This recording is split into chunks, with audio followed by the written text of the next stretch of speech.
Amém. Paz do Senhor aos irmãos, bom dia. Espero que todos estejam bem. Mais uma lição da nossa querida Escola Bíblica Dominical. Essa é a segunda lição do nosso trimestre, que tem como temática central a doutrina cristã, doutrina fundamental e basilar da Trindade. E nesta oportunidade, nós temos a incumbência e a responsabilidade de estudarmos acerca da primeira pessoa da Trindade, o Deus Pai, Criador de todas as coisas, de quem provém todas as coisas e de quem provém todas as fontes da divindade. Então, nosso objetivo aqui hoje é discorrer, na medida do limite do nosso tempo, acerca da pessoa do Pai. É fato que poderíamos levar, na realidade, talvez um semestre de estudos para discorrermos completamente acerca do Pai. Mas estamos aqui em um estudo mais resumido, então faremos isso na limitação do estudo proposto pelo comentarista, e eu tenho certeza que com o que está proposto aqui, nós já sairemos edificados, nós já sairemos daqui com os nossos corações exultantes no conhecimento de Deus. Meus irmãos, eu queria, para iniciar, propor a vocês um exercício de imaginação. Imaginem comigo que vocês nunca me viram na vida, vocês não me conhecem, ignoram a minha existência, nunca me viram, não sabem meu nome, não sabem como eu sou, e alguém diz a vocês o seguinte: vá até lá na Assembleia de Deus Missão e Atitude hoje, dia 11 de janeiro à noite, e encontre o Marcos. Só diz isso para você: vá até a Assembleia de Deus Missão e Atitude hoje às 18 horas e encontre o Marcos. E você sai nessa empreitada, chega aqui hoje à noite e vai procurar pelo Marcos. Você não tem nenhuma informação acerca de como é o Marcos, de quem seja o Marcos. E você vai procurar o Marcos. E provavelmente a primeira coisa que você vai fazer é perguntar por alguém: cadê o Marcos? Quem é o Marcos? Alguém pode me apresentar o Marcos? E aí pode ser que lhe seja apresentado o Marcos Vinícius da mídia. Pode ser que até lhe seja apresentado o Marcos, cantor, cantou aqui ontem, pastor Marcos, vai cantar aqui hoje novamente. E assim corre-se um grande risco, ao final, de você não encontrar a pessoa que primeiramente foi incumbida a você encontrar, que era eu. Então, quando nós queremos encontrar realmente com uma pessoa, o recomendado é que a gente adquira informações completas, informações de referência, para que seja facilitada a localização dessa pessoa. Com o Senhor nosso Deus não é diferente.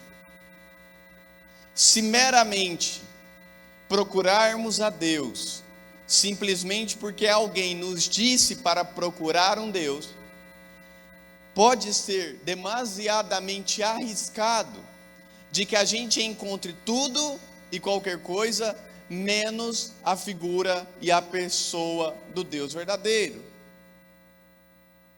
Duas possibilidades se levantam quando a gente não conhece a Deus. A primeira possibilidade é que nós façamos um Deus à nossa imagem. Então Deus, na realidade, não é superior a nós, mas Deus é a revelação, a projeção de quem nós somos. Então, se eu sou dessa forma, espera-se que Deus seja dessa forma. A segunda possibilidade é que a gente acredite num Deus nos apresentado de um modo diferente do que é o Deus verdadeiro, e a gente incorra em uma verdadeira idolatria, assim como no primeiro caso também é idolatria.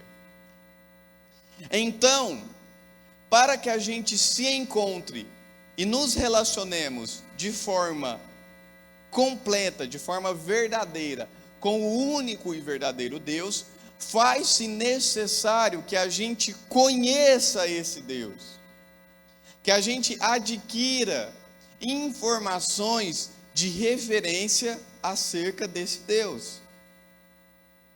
E como que nós adquirimos informações confiáveis e de referência acerca do nosso Deus, se não pelo estudo da santa, inerrante, infalível, imutável palavra de Deus? Por isso que me causa admiração, espanto, estranheza perceber que alguém busca a Deus sem buscá-lo pela palavra de Deus. Muito me estranha uma pessoa dizer a mim que conhece a Deus sem conhecer a palavra de Deus, porque é impossível, categoricamente impossível, conhecer ao Deus verdadeiro senão pela sua revelação nas Sagradas Escrituras. Então essa introdução aqui, na verdade, é um apelo para o estudo da Bíblia Sagrada, para o estudo teológico. Muitas vezes as pessoas, talvez para rebaixar a necessidade do estudo teológico, tomam ele como sendo apenas, é estudo. Não, mas o estudo teológico, antes de mais nada, é um estudo não para debates, não para ego, não para elevar o nosso conhecimento humano, mas o estudo teológico, em verdade, é o estudo que nos leva à adoração, é o estudo que nos põe de joelho. Por que nós estudamos a Bíblia? Para que por meio da Bíblia nós conheçamos e prossigamos em conhecer ao Senhor, e aí a gente possa adorar verdadeiramente. Então, meus irmãos, a gente corre um sério risco quando a gente busca outra fonte de conhecimento de Deus que não a palavra de Deus. Muitas vezes a gente conhece Deus só de ouvir falar, porque outras pessoas nos falaram. E talvez a gente subestima isso, porque na nossa realidade, a gente já está acostumado com um contexto onde se fala de Deus o tempo inteiro. O nosso país não é um país evangelizado, é um país cristianizado. Foi imposto aqui o cristianismo na época da colonização, o cristianismo católico, o catolicismo. E então está arraigado na nossa cultura isso. A gente pensar lá na época no Império Romano, aí sim tinham muitos deuses, então era fácil confundir. Não, nos nossos dias também é muito fácil confundir a Deus com qualquer outra noção e concepção de Deus, e gerar em nós um coração idólatra. Então a gente precisa conhecer a Deus conforme Ele se revela a nós. Primeiro nas Escrituras, e também pelas Escrituras por meio da revelação de Jesus Cristo, imagem plena de Deus. Então essa introdução é apenas para gerar nos irmãos essa reflexão acerca da necessidade que nós todos temos de buscar o conhecimento de Deus, não por outras fontes que não a palavra de Deus, amém? Então hoje o nosso objetivo é estudar Deus enquanto a primeira pessoa da Trindade. Na aula passada foi nos informado que é uma doutrina fundamental do cristianismo, revelada nas Escrituras Sagradas, a Trindade. Isso significa que a divindade é formada por três pessoas, é apenas um Deus. Nós somos monoteístas, nós acreditamos apenas em um Deus, mas esse Deus, ele se revela de modo trino, ou seja, em três pessoas: a pessoa do Pai, a pessoa do Deus Filho, a pessoa do Deus Espírito Santo, sem qualquer hierarquia entre si, mas com responsabilidades, com atribuições e com revelações diferentes. Então, nós temos essas três pessoas da Trindade, e hoje nós iremos estudar acerca da identidade, a revelação e a pessoa de Deus, o Pai. Ele que é aquele de quem procedem o Filho e o Espírito Santo. Então ele é a fonte da divindade. Nós veremos isso melhor daqui para frente.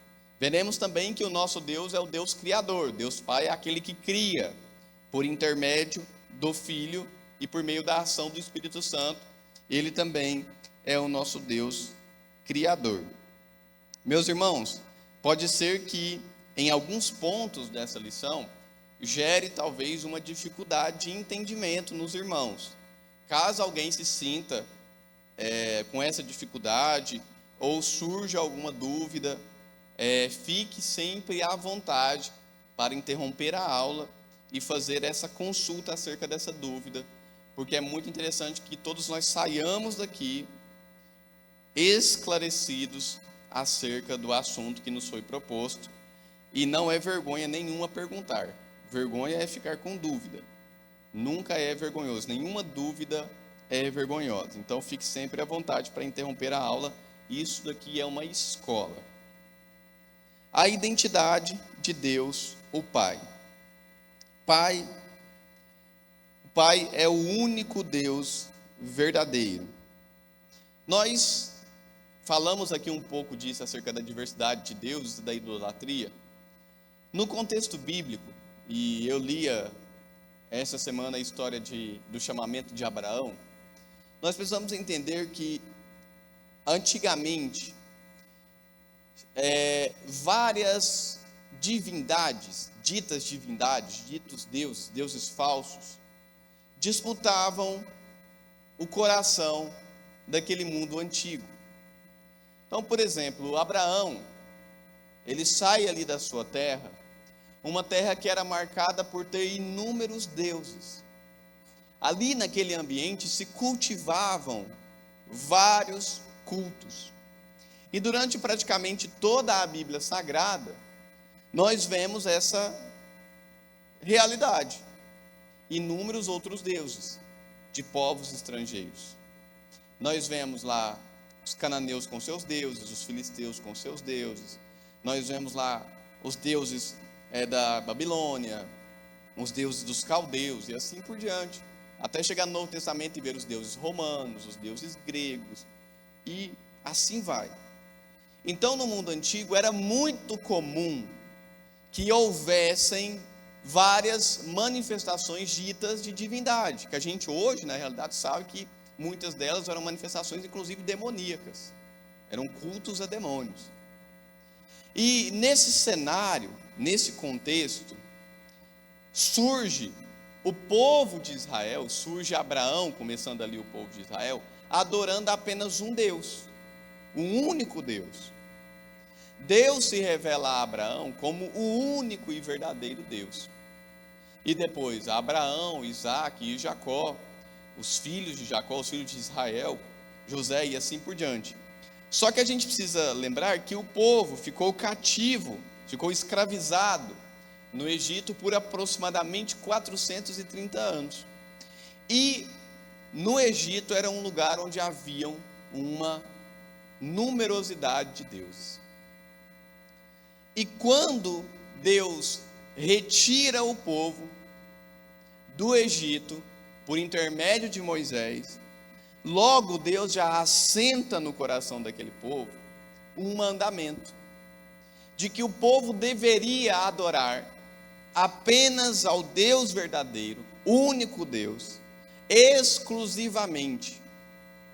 E aí nós temos aquela famosa declaração bíblica, que se encontra lá em Deuteronômio, capítulo número 6, versículo número 4, o Chamar Israel, o cântico de Israel, que diz: ouve, Israel, o Senhor nosso Deus é o único Senhor. Então aqui, Deus está dizendo para o povo de Israel: olha, porque antigamente, nesse tempo, não era anormal as pessoas adorarem apenas um Deus e acreditarem em outros deuses. Então, haviam vários deuses ali disputando a atenção. Então, a pessoa, ela até que adorava apenas um, mas ela não descartava a existência de outros deuses. Então, por exemplo, lá, quando a Arca da Aliança é roubada, lá pelos filisteus, e aí eles, antes da Arca ser roubada, na verdade, e aí os israelitas, eles perdem uma batalha para os filisteus, e aí logo em seguida eles vão novamente, agora com a Arca, né? E eles falam, porque se a gente levar a Arca, as portas vão se abrir ali da batalha, né? Um misticismo, digamos assim, como um amuleto. E aí até os filisteus dizem assim, olha, agora o Deus deles vai dar vitória para eles. Eles ficaram amedrontados, porque os filisteus, eles adoravam ao Deus deles, mas eles também acreditavam que existia um Deus em Israel também. E aí os deuses disputavam ali as batalhas, disputavam as guerras. Então existia esse entendimento de que não era apenas um Deus que existia, mas vários deuses. Você adorava um, sacrificava para um, prestava culto para um, mas poderia haver vários. Então, para retirar essa ideia do meio do povo, para tirar essa compreensão do meio do povo, logo já na saída do Egito, antes de adentrar, né, Deuteronômio é um pouco posterior, quando o povo já vai assumir, vai entrar na terra, né, já é assentado esse entendimento de que existe apenas um Deus verdadeiro. E essa realidade, ela é revelada por meio de sinais, por meio de maravilhas realizadas pelo próprio Deus. Porque se lembrem das 10 pragas do Egito. Cada uma daquelas 10 pragas do Egito, elas sinalizavam para o combatimento, para a derrota de um dos deuses do Egito. Então, Deus estava dando aquele recado, olha, esses deuses do Egito, eles são falsos. Eu agora derroto todos eles. Eu agora destruo todos eles. Porque só existe um Deus. Só existe um Deus verdadeiro. Então a revelação bíblica é no sentido de que existe apenas um Deus. E esse Deus, é muito interessante essa citação aqui do Stanley Horton, um dos nossos grandes mestres pentecostais, em que ele diz que no Antigo Testamento, Deus se revela pelos seus nomes, pelos seus atributos e pelos seus atos.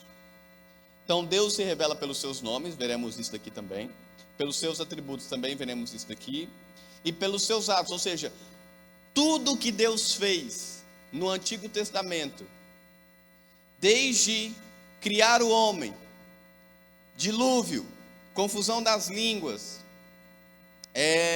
Mar Vermelho, queda do muro de Jericó, tudo isso revela algo de Deus. Muitas vezes nós somos tentados a interpretar esses textos, talvez de uma forma mais humanista. Por exemplo, a gente pega lá a história de Davi e Golias, e aí a gente foca muito, e não está errado isso, tudo bem, faz parte também a gente encontrar ali uma aplicação para nossas vidas também. A gente muitas vezes é derrotar os gigantes, é derrubar os gigantes. Verdade, também. É uma verdade para as nossas vidas também. Deus nos capacita para derrubarmos gigantes. Mas muitas vezes nessas interpretações, a gente perde a noção de que Deus quer se revelar ali também. Então, muitas vezes a pergunta que a gente tem que fazer não é exatamente só o que aconteceu, mas é como Deus se revela naquele acontecimento, como o Deus de Davi se revela naquele acontecimento, como o Deus de Moisés se revela naquele acontecimento. E assim nós ganharemos camadas a mais do conhecimento de Deus. Assim nós adquiriremos um conhecimento a mais profundo do conhecimento de Deus. E nós poderemos louvar Ele, adorar a Ele e atribuir a Ele toda a glória, todo o louvor. Então o conhecimento de Deus no Antigo Testamento se dá por esses 3 modos: pelos seus nomes, pelos seus atributos, ou seja, pelas suas qualidades e também pelas suas obras. Já no Novo Testamento, nós temos a revelação plena do Pai por meio da pessoa de Jesus Cristo. Então, Jesus ele revela plenamente ao Pai, e no Novo Testamento nós temos ali Deus tratado como o Deus por excelência. A Bíblia, ela não perde tempo discutindo ali a existência de Deus, debatendo se Deus, o Deus de Israel é o Deus verdadeiro. Não, porque ela já trabalha com o pressuposto de que esse Deus é o Deus único e verdadeiro. Não existe outro.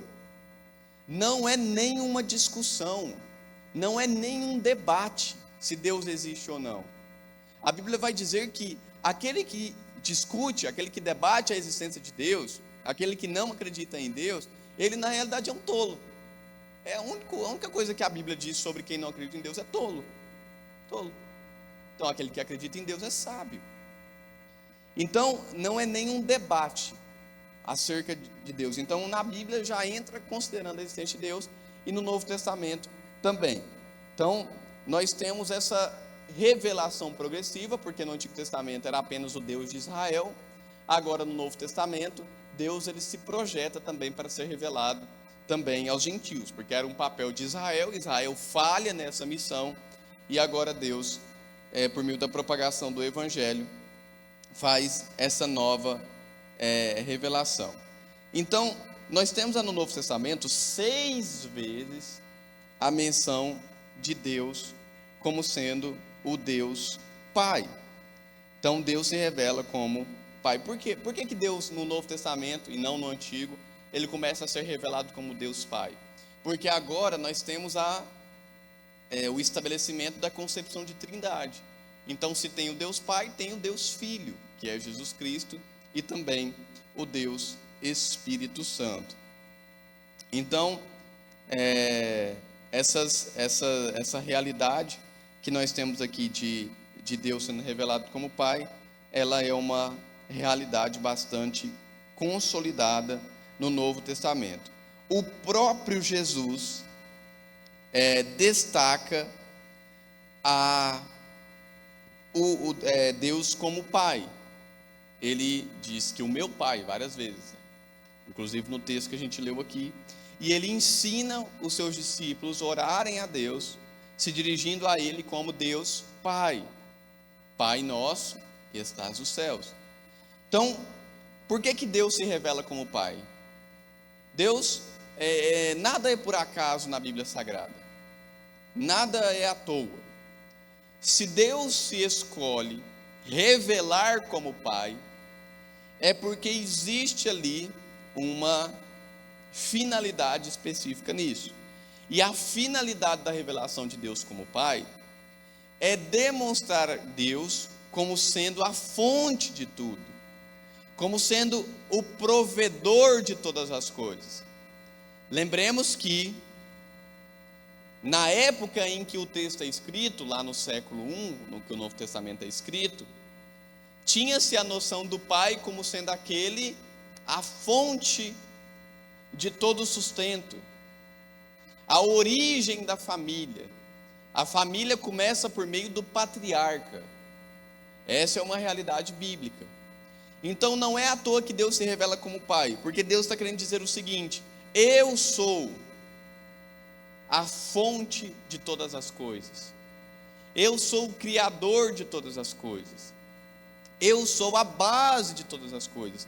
E assim como o patriarca de uma família exige honra, reclama para si honra, o nosso Deus, sendo Pai, também deve ser honrado. Então, Deus pega a concepção de Pai e usa para si. Inclusive, há um tempo, houve uma polêmica com um pastor famoso aí da internet, em que ele chamou Deus de Deus Mãe, né? Atribuiu Deus como Deus Mãe, usando como base um salmo. Deus não se revela como mãe. Deus não se revela como mulher. Isso significa que as mães e que as mulheres são inferiores? Obviamente não. Significa que, para os propósitos bíblicos, Deus quis se revelar como pai, porque a palavra pai carregava significado, o significado de provedor, de protetor, de responsável por tudo aquilo, aquele que doa, que dá a vida através da geração de filhos, e aquele que reúne para si filhos, porque somos chamados de filhos de Deus a partir do momento que há um Deus Pai. Então nós só podemos ser filhos a partir do momento em que nós aceitamos a Jesus, porque há um Deus Pai. Então, quando nós dizemos que Deus se revela como Pai, que Ele é um Pai bom, isso também diz algo sobre a nossa identidade. E isso diz a mim e a você que nós somos filhos de Deus. E como Paulo vai especificar isso mais à frente, se somos filhos, somos co-herdeiros com Cristo. Então Deus já está nos dando muitas coisas por meio dessa filiação. E por isso nós podemos glorificar ao Senhor, porque nós somos filhos dele. Então, quando nós dizemos que Deus é Pai, nós estamos identificando nele essa figura paterna, e nós estamos identificando em nós essa figura de filiação de Deus. Dizer que Deus é Pai também é dizer que nós, aqueles que já aceitaram a Jesus, somos filhos de Deus.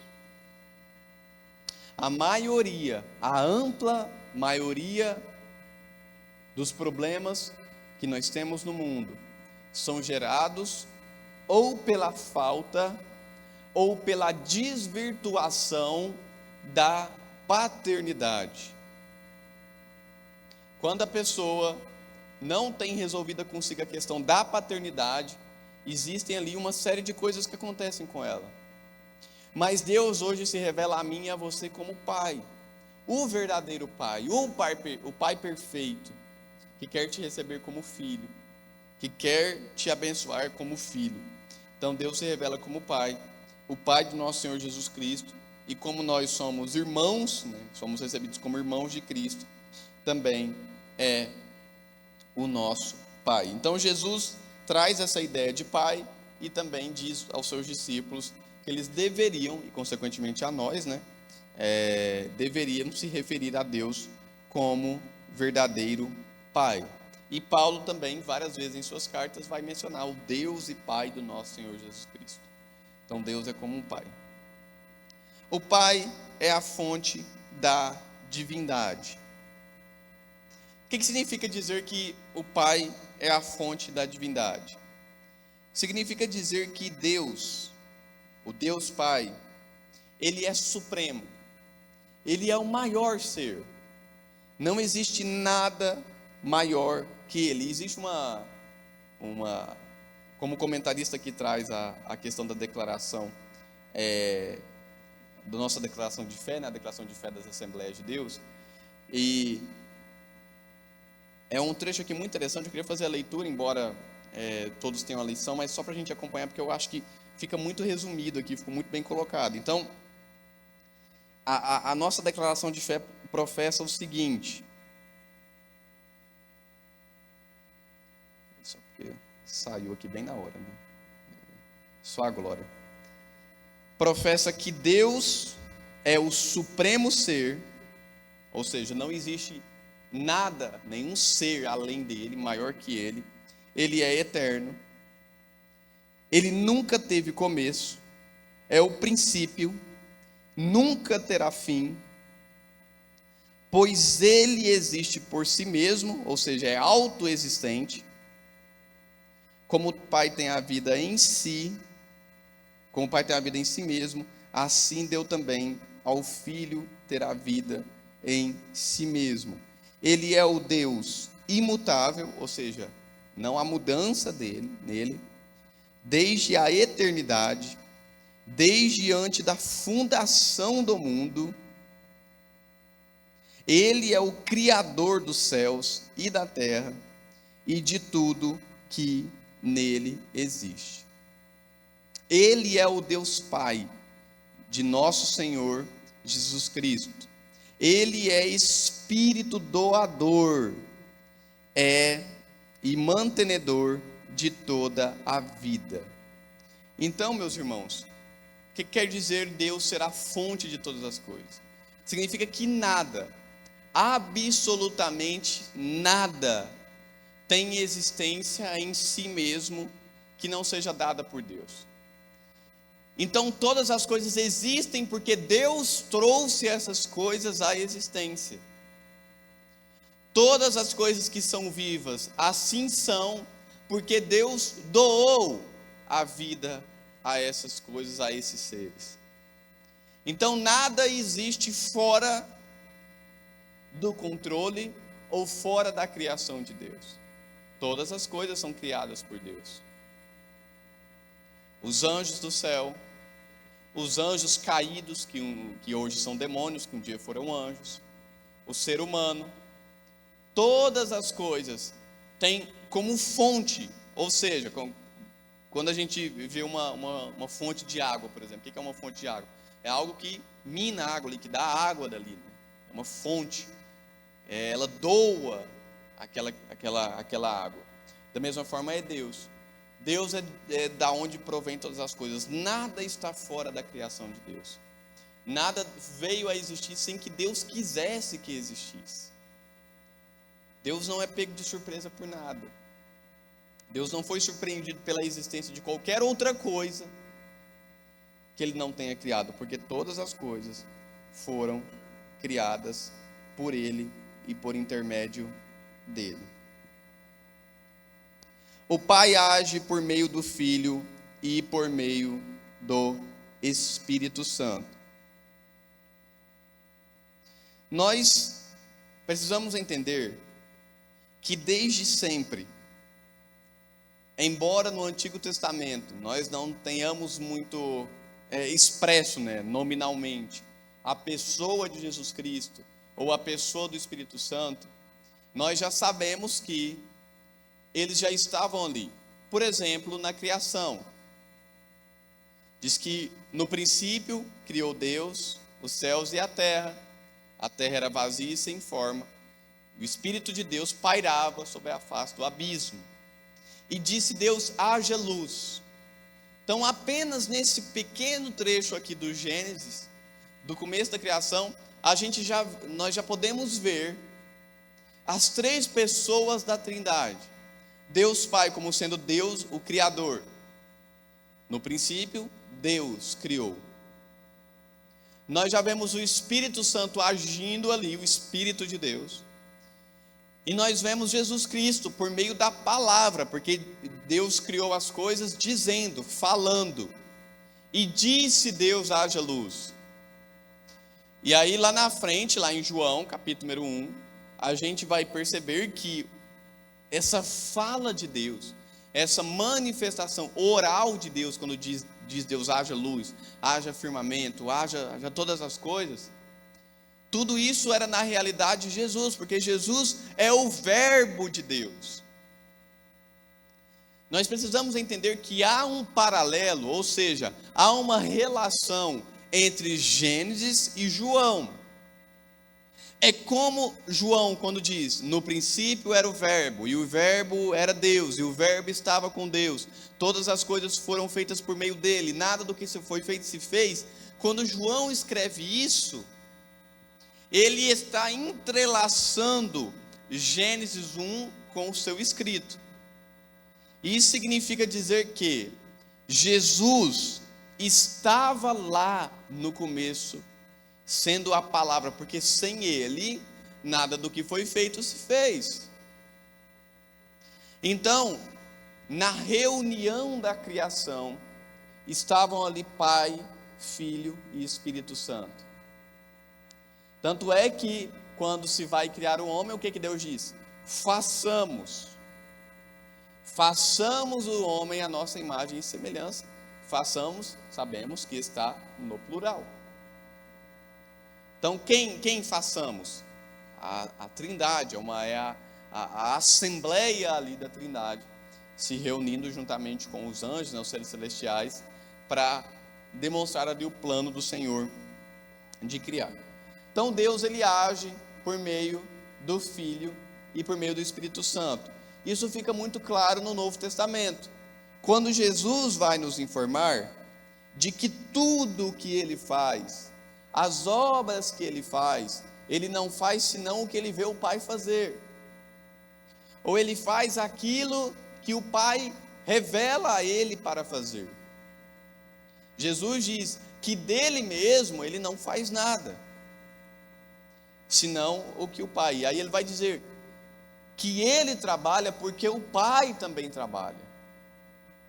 Então percebam que as obras de Jesus, elas são as obras de Deus. É realização das obras de Deus, realização da vontade de Deus. Então ali em Cristo, Deus estava realizando os seus propósitos, inclusive a morte na cruz do Calvário, que ali Jesus estava morrendo para salvar a humanidade. E ali Deus operava por meio do Filho, por meio de Jesus Cristo. E ele também opera por meio do Espírito Santo, porque após a ascensão de Jesus, o Espírito é derramado lá em Atos 2, sobre todo o crente, para que ele frutifique e para que ele tenha dons. Então Jesus mesmo havia prometido que ele iria retornar ao Pai, mas não nos deixaríamos órfãos, mas ele enviaria outro Consolador.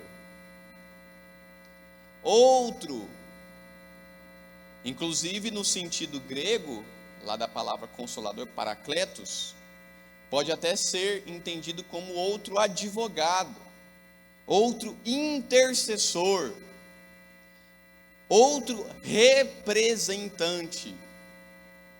Então o Espírito Santo, assim como no ministério terreno de Jesus, ele representa a Deus em sua operação, agora em nós, agindo em nós, por meio da igreja militante, para que a obra de Deus prossiga no mundo.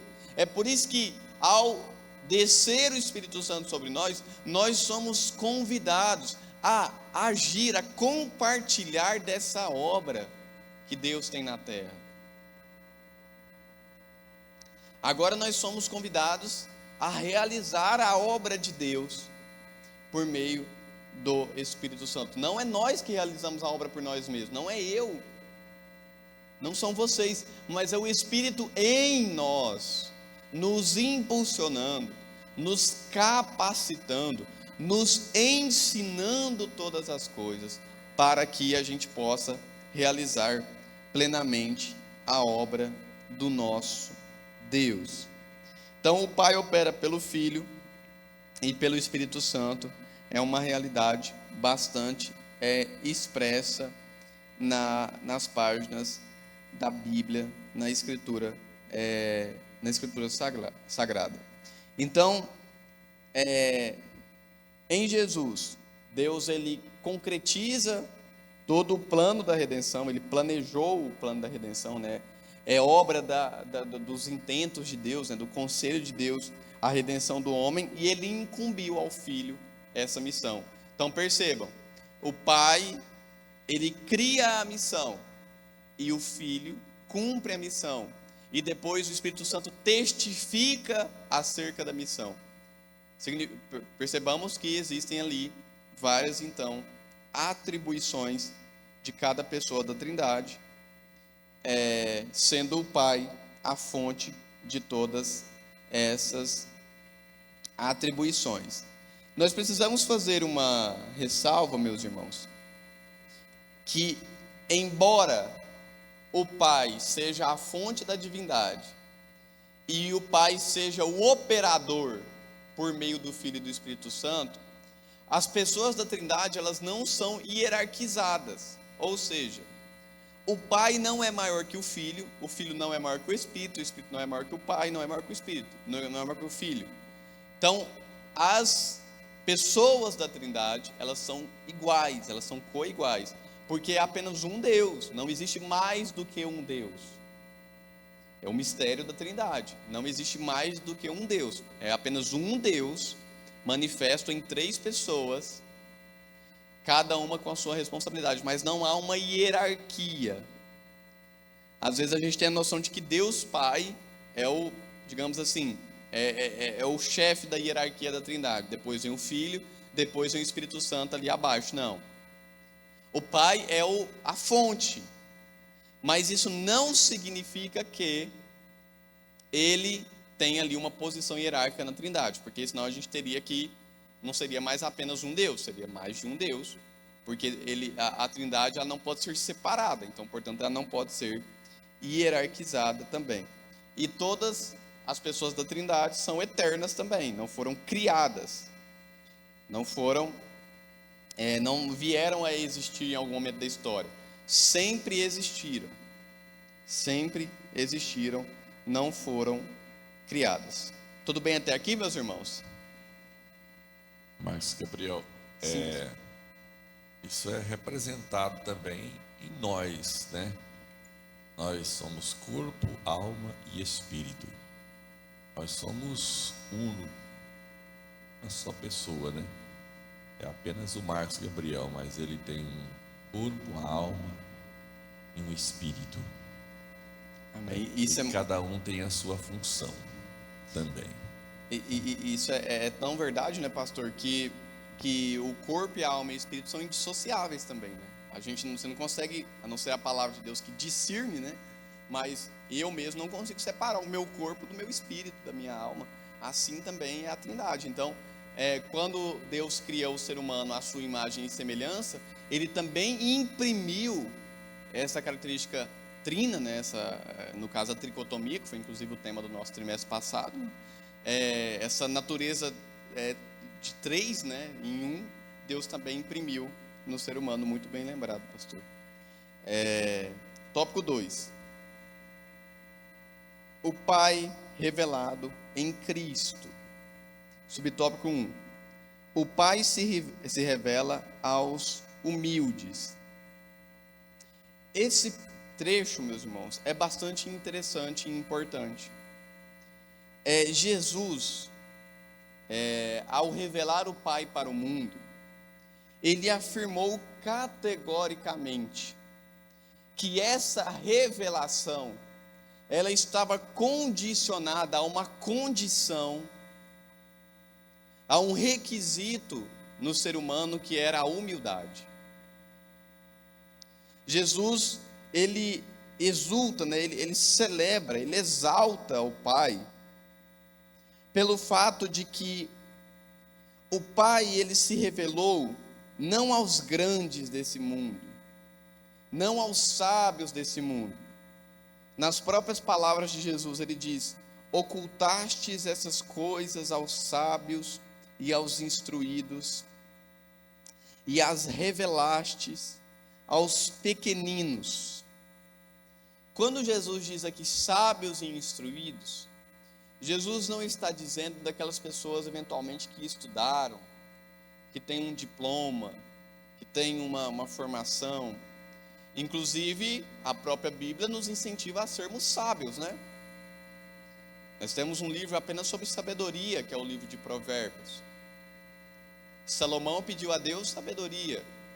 Tiago, em sua carta, ele nos incentiva a orarmos a Deus pedindo por sabedoria, porque Ele deliberadamente assim nos concede. Só que existe a diferença entre sabedoria e sabedoria. Existe uma sabedoria que vem do alto, e existe uma sabedoria que está mais ligada à questão do mero conhecimento. Ter conhecimento e ter informação não é ter sabedoria. Nós estamos em uma época em que nunca se houve tanto acesso à informação, Nós, hoje, em um único dia, nós podemos adquirirmos muito mais informações do que uma pessoa que viveu na Idade Média, por exemplo. Significa que nós somos mais sábios do que essas pessoas? Muitos de nós adquirimos muito mais informações e conhecimentos do que, por exemplo, os nossos avós. E será que somos mais sábios que eles? Que tinha uma sabedoria popular ali? Então, o que Jesus está dizendo aqui, ele não está censurando a busca pela sabedoria, mas ele está dizendo que, em uma repreensão direta aos fariseus e aos escribas, ele está dizendo o seguinte: que se vocês quiserem colocar Deus na caixinha de vocês, não vai caber. Deus não se revela àqueles que já acham que conheceram a Deus. Deus não se revela para aqueles que já acham que já sabem quem Deus é. Não, eu já sei quem Deus é, eu não preciso mais saber de nada. Deus resiste ao soberbo, mas ao humilde ele concede graça. Então, a revelação de Deus, a revelação do Deus Pai por meio de Jesus Cristo, ela vem aos humildes, aos pequeninos, aqueles que se colocam em uma posição de: Senhor, de fato, eu não sei, se revela a mim. Isso aí fala também, Marcos Gabriel, nos tornarmos como crianças, né? Isso. No fator assim de sem maldade, sem malícia, sem segundas intenções e tantas outras coisas que muitos de nós temos. Isso, inclusive a palavra que Jesus usa aqui é pequeninos, né? É a mesma palavra que ele usa lá para as crianças também. E então, Jesus não quer aquele coração melindroso, né? Aquele, já sabe, aquela maldade, né? Aquele ranço, né, que tem muitas vezes. Jesus quer se revelar a mim e a você quando nós nos colocamos em posição de criança mesmo. Imaginem a criança, para ela tudo é aprendizado. Ela toca nas coisas, ela aprende a falar, ela recebe o conhecimento. É como se fosse um recipiente sendo enchido. Tem o pai como herói, né? O pai como referência, né? Aquilo que o pai fala é verdade, né? Aquilo que o pai fala é uma realidade. Até hoje tem coisas assim que eu lembro de criança, né? Que até hoje eu não faço. Talvez assim, tecnicamente eu já sei que nem tem problema, mas eu não faço porque meus pais falam: não, isso aqui não convém, né? Até mesmo com uma questão de honra. Então a criança, ela tem essa humildade de obedecer. O pequenino, ele tem essa capacidade de receber o evangelho sem muito embaraço, mas recebe vindo de Jesus a revelação do Pai, porque só recebe a revelação do Pai quem entende que precisa de um Pai eterno. Assim são esses pequeninos. Então Jesus, ele repreende aqui, censura os fariseus, os escribas, que já achavam que já conheciam a Deus, que já achavam que tinham encontrado a Deus, que já achavam que sabiam tudo sobre Deus. Ele diz: Deus não será revelado a vocês, Deus será revelado àqueles pequeninos, Deus será revelado àqueles humildes, Deus será revelado àqueles que entenderam que eles precisam saber, que ainda não sabem de nada. Sim?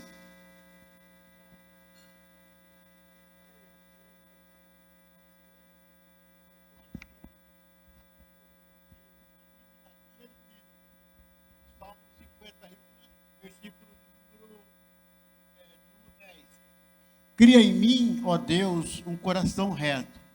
Quando nós estamos falando de criança, estamos falando de alguém ou de uma pessoa que ainda é pura, que não tem impureza no seu coração.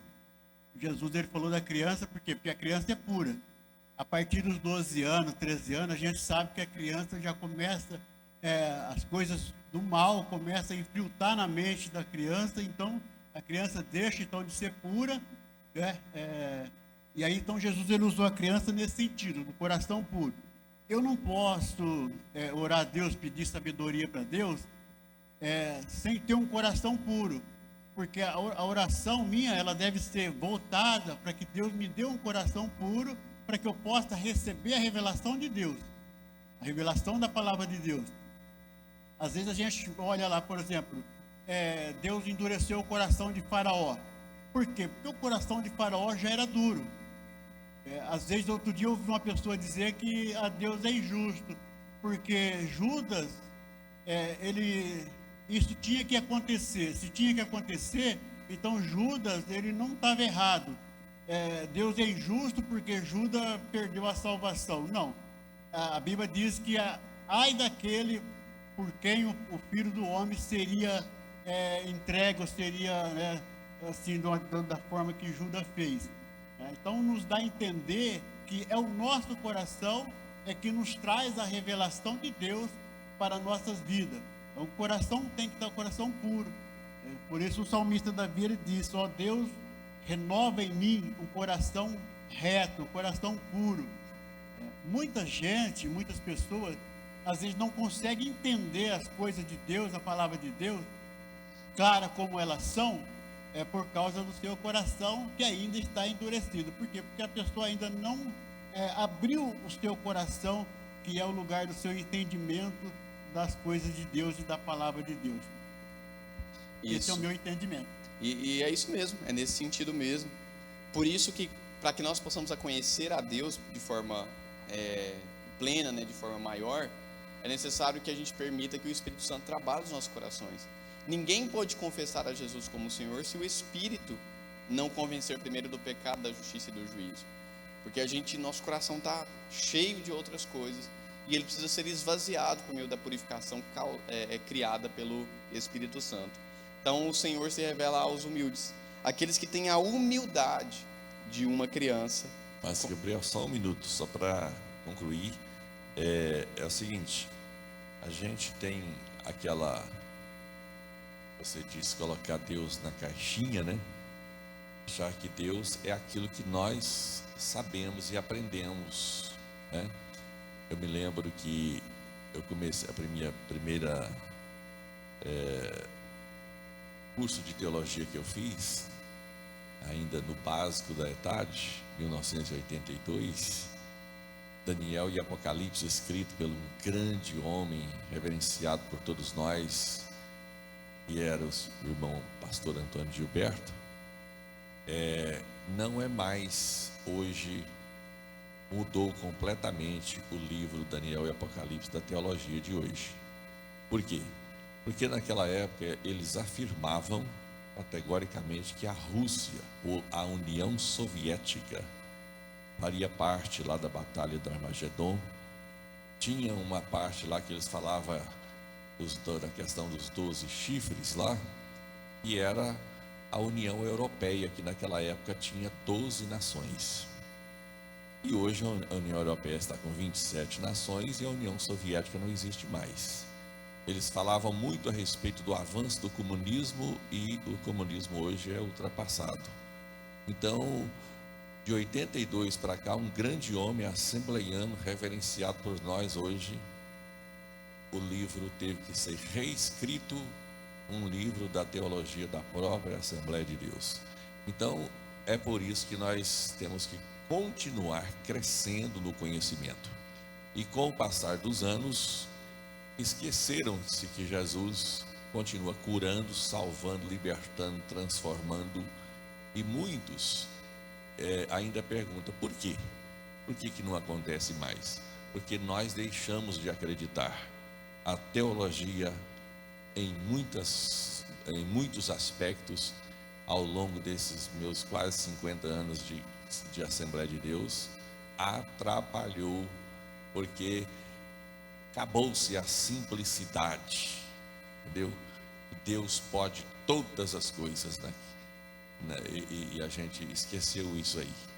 Então eu estou falando de uma pessoa bastante conhecida, todos nós que somos estudantes da palavra de Deus, errou. Isso quer dizer que também alguns pastores nossos também podem ter nos ensinado alguma coisa que hoje nós estamos estudando diferente aqui na escola dominical. Então, Deus não muda, mas o ser humano pode ter um conhecimento mais profundo de Deus, mergulhar mais fundo e caminhar mais à frente, né? E pensar que muitas pessoas que deixaram de vir à igreja por algumas questões de costumes, e que no final alguns grandes homens de Deus também praticavam aquilo que excluíram talvez centenas de pessoas por causa daquela situação. É o risco que nós corremos quando a gente usa a teologia para comportamentalizar Deus, né? A gente colocar Deus em caixas, sendo que, conforme a gente disse no começo, esse estudo ele tem que nos levar a adorar o Senhor, né? A nos colocar de joelhos, reconhecer a nossa humildade, reconhecer que a gente é dependente disso e que a gente precisa conhecer e prosseguir em conhecer a Deus. Não é um negócio estático, conheci agora, zerou. Não, é estudar a vida inteira, porque de fato, novas descobertas são feitas, as interpretações elas são revistas, as conjecturas mudam e assim por diante. Muito bem pontuado, pastor, obrigado pela participação. O Pai se faz conhecer pelo Filho. Aqui nós temos a revelação plena de Deus na pessoa de Jesus Cristo. Jesus vai nos afirmar categoricamente que quem vê a Ele, vê ao Pai. Jesus é a revelação plena de Deus. Nele está ali toda a plenitude de Deus, o esplendor da glória de Deus, conforme a gente lê lá em Colossenses, capítulo número 1. Então, nós sabemos que se Deus tem uma forma, essa forma está em Jesus Cristo. Jesus Cristo é plenamente Deus, é plenamente a imagem de Deus. E é por isso que é interessante quando Filipe chega nele, o texto que a gente leu, e diz: mas Senhor, nos mostra o Pai. E Jesus: quem me vê a mim, vê ao Pai. Porque ele já havia dito anteriormente: eu sou o caminho, a verdade e a vida. Ninguém vem, ele não disse ninguém vai. Ninguém vem ao Pai, que não seja por mim. Então, é interessante, é necessário que a gente pense que Jesus, ele é a imagem do Deus invisível, o esplendor da glória do Pai. Tudo isso, afirmações, citações aqui do texto de Colossenses. Então, e Jesus vai dizer que ninguém conhece ao Pai, ou seja, ninguém jamais viu a Deus, como João vai dizer lá na sua carta. Ninguém conhece de ver a Deus, de contemplar completamente a imagem de Deus, senão o Filho, e aquele a quem o Filho o quiser revelar. Isso aqui está uma verdade basilar e profunda da nossa fé. Há quem diga que todos os caminhos de alguma forma levam a Deus, que você pode praticar qualquer religião, que você pode praticar qualquer atividade de cunho espiritual, que invariavelmente você chegará a Deus. Todos os caminhos levam a Deus. Não, apenas Jesus leva a Deus. Apenas quem contempla e vê a Jesus, reconhece Jesus e recebe de Jesus a revelação de Deus, é aquele que vai conhecer a Deus. É uma ideia exclusivista, sim, infelizmente, paciência, mas é apenas por meio de Jesus que a gente conhece a Deus. E a gente só conhece a Deus se Jesus nos fizer essa revelação. E aqui nós temos dois princípios a partir dessa ideia. O Pai é um ser pessoal e relacional, ou seja, Deus não está distante de você. Deus Pai não está alheio à sua vida. Ele se relaciona com você, Ele fala com você, Ele age na sua vida, Ele ouve a sua oração. Você pode conversar com Deus. Deus é um Deus pessoal, assim como você se relaciona com qualquer outra pessoa. De forma muito mais profunda você pode se relacionar com Deus, mas é necessário que você conheça esse Deus para que você se relacione com Ele, porque é impossível você se relacionar com quem você não conhece. Então, o Deus Pai é um Deus pessoal, e Ele se relaciona com todos nós, e só é possível conhecer a Deus por meio do Filho. É a realidade que nós já evidenciamos aqui. O Filho, ele é o intérprete supremo do Pai. Então, quando a gente olha para Deus e pensa assim, será que Deus é isso ou aquilo, faz isso ou aquilo? A gente precisa olhar para Jesus. A gente precisa ver em Jesus qual prática Jesus faria. E isso Deus faria. Jesus entregou a sua vida por nós. Por isso, nós sabemos que Deus, ele entrega a sua vida pelo homem. Por isso, nós devemos entregar nossas vidas. Jesus curou. Por isso, nós sabemos que Deus cura. Jesus prometeu batizar com o Espírito Santo. Por isso, nós sabemos que Deus batiza com o Espírito Santo. Então, a interpretação correta de Deus está na pessoa de Jesus Cristo. Ele é a plena revelação do Deus invisível. Então, sem Cristo, as nossas tentativas de conhecer ao Pai, de chegar até o Pai, elas cairão invariavelmente, provavelmente, em uma idolatria. Não existe conhecimento de Deus sem conhecimento de Jesus Cristo. 3. Quem vê o Filho, vê ao Pai. Aí no diálogo com Filipe, ele vai expressar novamente essa verdade. Quem vê a mim, vê ao Pai. Filipe, então, não havia ainda contemplado essa realidade. Mas Jesus ressalta isso. E isso complementa, né, isso confirma a doutrina da unidade da Trindade. Ou seja, de que Deus é um só. Quem vê ao Pai, vê ao Filho. Quem vê o Filho, vê o Pai. Quem vê o Espírito Santo, vê o Pai e o Filho e assim por diante. Então a Trindade, ela é una, é uma coisa só, é um Deus só. E isso é reafirmado através dessa afirmação categórica de Jesus Cristo. Ele que é a perfeita revelação do Pai. Vamos para o tópico de número 3, já partindo para o fechamento da nossa lição. A pessoa de Deus Pai. Atributos incomunicáveis do Pai. O que são atributos incomunicáveis? São atributos que são exclusivos de Deus. Atributos que nós não compartilhamos. Nós humanos não compartilhamos. Ou então os atributos incomunicáveis. É aqueles 3 Os, né, que a gente sempre fala, né? Deus é onipresente, onisciente, onipotente.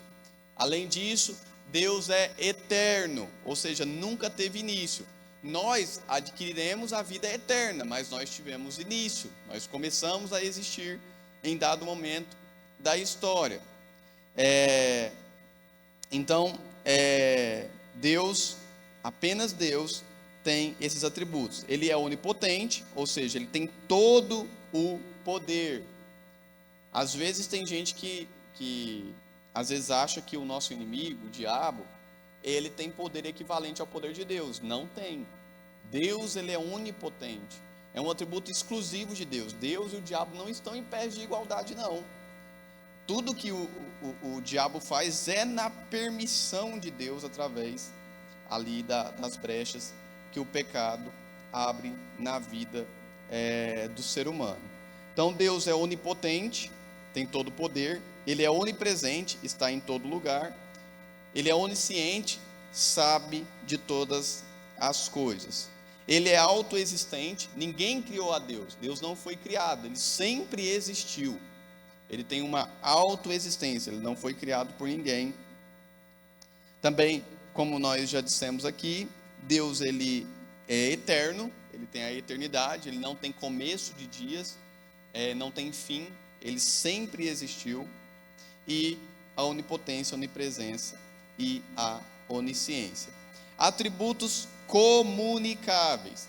Esses atributos são os atributos que Deus comunica a nós, Ele concede a nós, para que nós também tenhamos esses atributos. Ou seja, Ele nos concede, é da imagem e semelhança dele, e ele nos dá esses atributos também, para que nós compartilhemos desses atributos.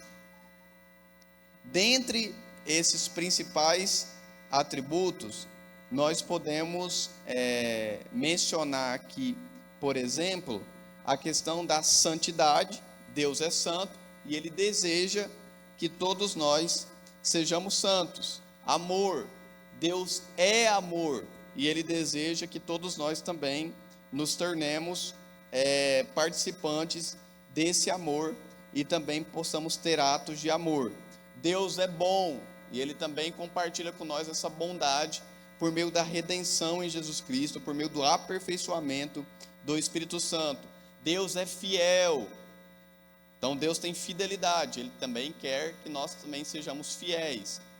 E existem atributos que são apenas do ser humano, né? Coisas que apenas o ser humano pode fazer. Por exemplo, fé. Por exemplo, Deus não tem fé, ele não precisa ter fé. Ele é autoexistente, agora nós precisamos. Por fim, os nomes de Deus, os nomes que revelam o Pai. Deus também se revela por meio dos seus nomes. Por quê? Hoje em dia não tem mais isso. Por exemplo, eu me chamo Marcos. O que significa Marcos? Não importa, não faz diferença nenhuma. Mas antigamente, nos tempos bíblicos, os nomes eles tinham um peso a mais. Então, quando Deus se revela por nomes, também ele tem coisas a nos dizer. Então, Deus ele se revela pelos seus nomes. O primeiro deles é Elohim, é o próprio nome de Deus, né? Digamos assim, ele reafirma a questão de ser Deus. Então, Elohim significa simplesmente a Deus, e ele refere à pluralidade da Trindade. Deus se revela também como El Shaddai, que revela Deus como o Todo-Poderoso. Então, quando a gente ouve El Shaddai, a gente se lembra que Deus é todo-poderoso. Nós temos também Adonai, que significa Senhor. E aí no Novo Testamento nós temos uma palavra correspondente a isso, que é Kyrios, que significa também Senhor. Então isso revela que Ele é Senhor das nossas vidas. Ele é a autoridade máxima das nossas vidas. Não há ninguém sobre o nosso Deus. Apenas o nosso Deus é o nosso Senhor Supremo.